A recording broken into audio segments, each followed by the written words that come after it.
Apple has enriched many a supplier, and as it's grown in popularity and its sales have skyrocketed, so have manufacturers of hardware and components that support the platform. Mike Murphy from Quartz is here to talk about why riding those coattails may be getting even harder. Welcome, Mike. Hey, how you doing? Doing awesome. It's great to get you back here. So first, you say dark days may be ahead for these companies, which sounds very dire. Why is that?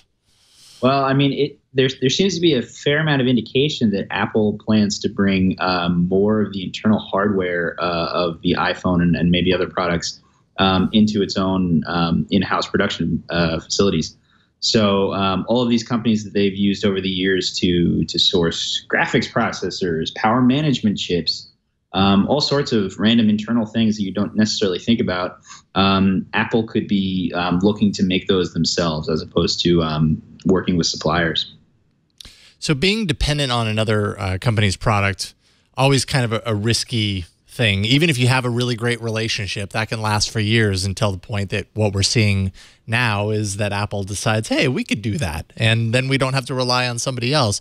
So it's obviously a big risk. How do companies like those who might find themselves in this situation, how do they protect themselves from this sort of about face? I mean, they're not going to say no to Apple money all along, but when this happens, it's a big deal.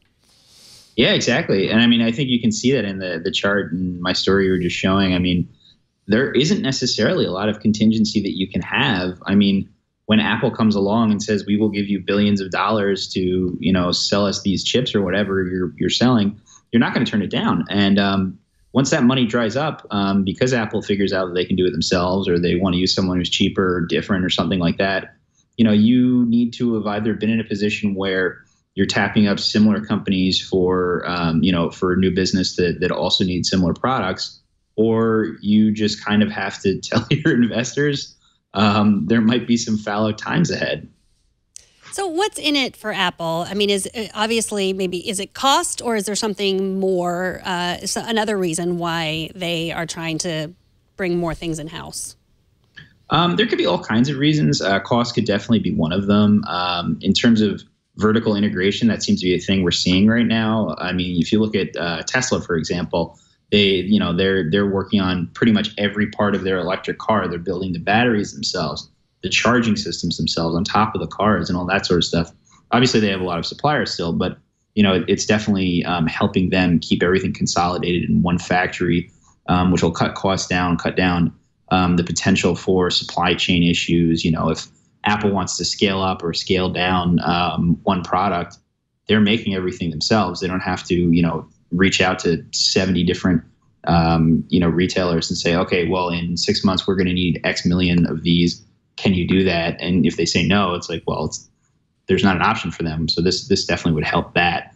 They could also be looking to just do different things. If something's not exactly on the market, what they want right now, it's entirely possible that, they could be working on exactly what they need versus what's on the market. So you also talk about Foxconn as being one of the companies that Apple's decided to part ways with. Is this something that's going to cause them problems in the future? I mean, I know that Foxconn was a big PR problem for them, and often Apple sort of, said, well, used it as, well, it's not us that's running these factories. What's going to happen in the future for them? Are they going to use a company that's similar to Foxconn, or are they really going to go in-house with all that assembly? So they're still using Foxconn a fair bit. What happened was that they just, according to Foxconn anyway, what they saw was that Apple was using a wider array of suppliers of labor than they had in the past. And even that sort of thing could, massively affected Foxconn's bottom line.